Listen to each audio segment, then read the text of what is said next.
While we give millions in foreign aid to, while we give millions in foreign aid, billions in fact of foreign aid to countries such as Pakistan and India, who can afford space programs, etc., and Brazil, these countries do not actually use the money wisely.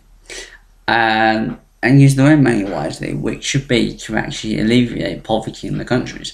If India and Pakistan didn't spend so much on their defence, and if India didn't spend so much on a ridiculous space program or building so many coal-fired power stations, they could actually alleviate the large amounts of poverty which goes on in the country. In India, there's skilled children scavenging among rubbish tips to make a few rupees a week. But like I say, and we give billions of pounds away to the EU. How does this make sense? I mean, it's just incredible. What I would like to see is, I'd like to see the foreign aid budget slashed down to £1 billion a year. And I'll reduce half of that £1 billion to actually really look into where the money is going. Because all of us as British taxpayers are actually donating money to foreign aid, thinking that it goes to people who are thinking 100% of it goes to people who need clean water, clean sanitation, people who need food in their stomachs, etc. But a large part of that foreign aid goes to corrupt regimes and give into the pocket of some third world dictators. I mean, how does this make any sense whatsoever? We should be putting our own people first. And I mentioned in the previous video, the Tesco video, about how over 1 million Tesco employees, that's just one company, who are actually reliant on social security. If the minimum wage was actually a decent wage, then you wouldn't have so many people claiming social security. The idea of slashing welfare but not touching foreign aid is, I believe, scandalous. And to say that Britain will have less influence if you cut foreign aid is just ridiculous. And we should only be giving foreign aid to those countries that actually need it. And I think we should also be checking out where the money goes. And I think the government should actually be engaging the British people where exactly our money is going.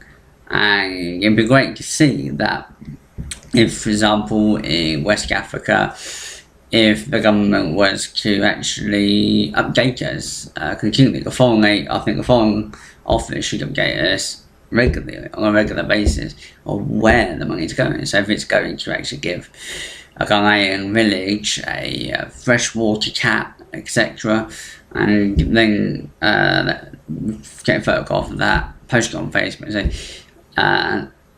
you can see that this is what the British people did for this village, with giving it clean water, etc. But when the British taxpayer sees India funding space program and Pakistan funding their own fighter jets, you can understand why people get angry. And in Britain, where you got elderly people freezing to death this winter, where you got rife demand of food banks, you can see why people get angry over the foreign aid budget.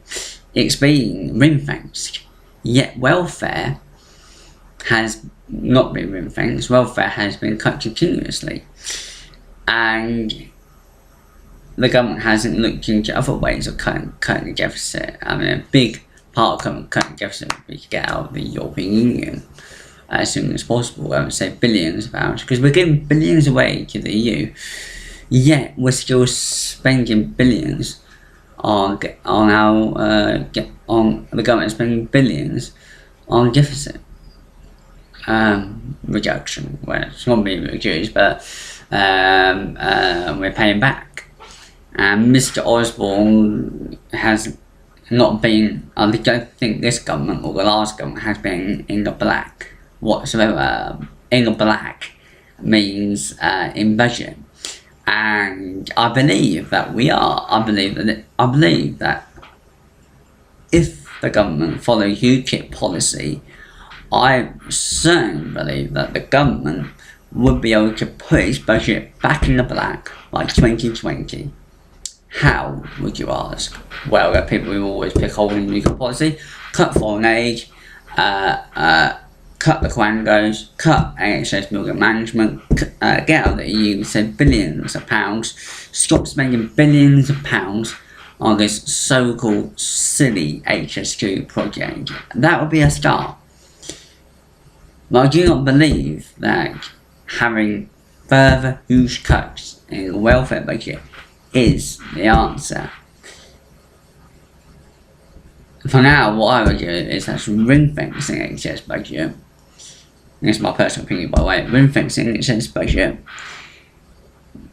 Well, before you do that, actually cut out the middle management, which would save billions of pounds a year.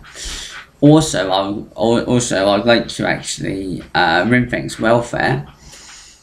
Cut foreign aid from 11 billion to 1 billion pounds a year. Get out of the EU, save billions of pounds. Stop this ludicrous wasting money on these wind farms and cut these wind farms off, and also invest in coal-fire power stations. But Lib Lab can't wait to do that. They keep proud and they don't want to actually see. I mean, I think if we cut our budget, I don't think we'll lose our trade. I think it's just common sense, really.